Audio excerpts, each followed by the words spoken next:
YouTube, what's up? Back again with another video here.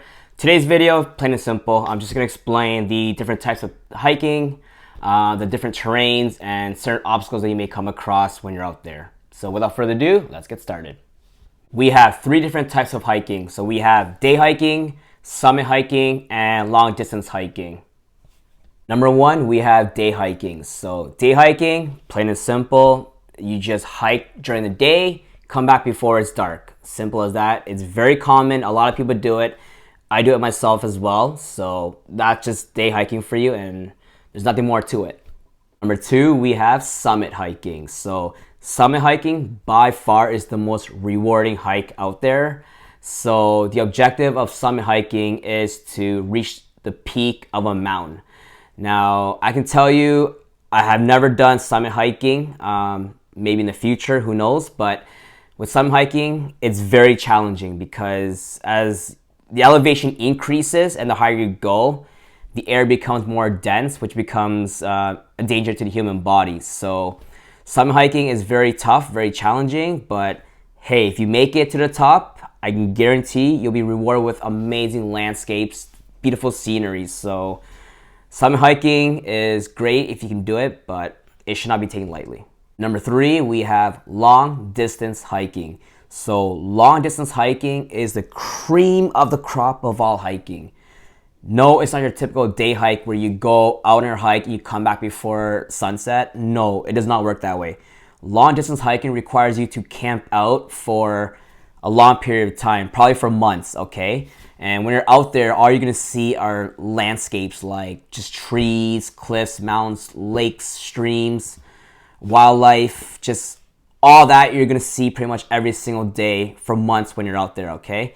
A good example of a long distance trail we have here in Ontario is called the Bruce Trail. So the Bruce Trail stretches from Hamilton to Tobermory or vice versa, and it's about 900 kilometers long. 900 kilometers is a long ass trail, I'll tell you that, and that's gonna take quite some time to hike the whole thing.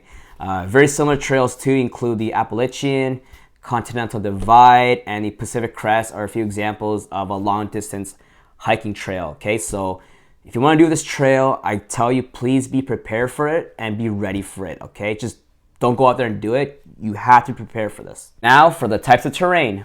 One, general trails. So general trails are really good for beginners if you want to build endurance.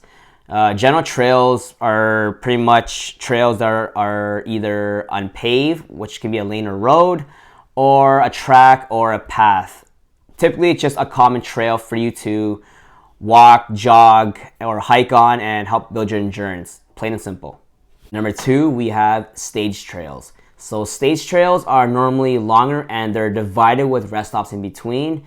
Stage trails do not involve transportation. So if you go from one point to the other point and you want to come back, you got to come back on foot, okay? And stage trails can be difficult and should not be taken lightly whatsoever. Number three, we have technical trails. So technical trails are very difficult because these trails here have obstacles, which I'll explain later. These trails here, they pose a higher risk of injury if you're not careful. So before hiking on a technical trail, I suggest you build up your endurance, practice a little bit more on a general trail first, and then making your way to stage trail, and then finally going on a technical trail. Because if you're not careful on a technical trail, you can actually hurt yourself, and you gotta be careful, okay? Now for common hiking obstacles. One, rocks. Now rocks, which include boulders as well, they all come in different shapes and sizes, and they can pose a hazard if you're out there, okay? If you're not careful, when you're on a hike, make sure you wear proper footwear, and if you see any rocks, avoid them, walk around them, because if you step on a rock and you step incorrectly, you could actually hurt yourself. Personal experience, I incorrectly stepped on a rock and I twisted my ankle. Fuck, shit, man, that hurt like a motherfucker. So careful with rocks and avoid them at all times when you're out there. Number two, loose surfaces. Now, with loose surfaces, they can include gravel and mud and can be messy and dangerous at the same time. Especially with like gravel and mud. If it covers like a steep slope, If you don't have proper footwear with good grip and you step on that, you could slip and fall and hurt yourself. So be careful with loose surfaces, and like I said, just wear proper footwear. 3, we have roots. Now, no matter where you go, exposed roots are going to be very common on a hike, and you're going to see them. Exposed roots cause tripping hazards, so you have to be careful with exposed roots. And not just tripping hazards, but they can be slippery as well, because due to vegetation, they get slippery. So if you step on it, you could slip. So with roots, you have to be careful, and if you're out there, please wear proper footwear, especially ones with good ankle support. It's gonna help you. That is all for today's video. Hopefully you're now educated in terms of hiking. Remember, please plan and prepare if you're gonna go on a hike. Otherwise, stay tuned for more videos. If you like what you saw, feel free to give me a thumbs up and subscribe to my channel as well. Till next time, take care. Bye-bye.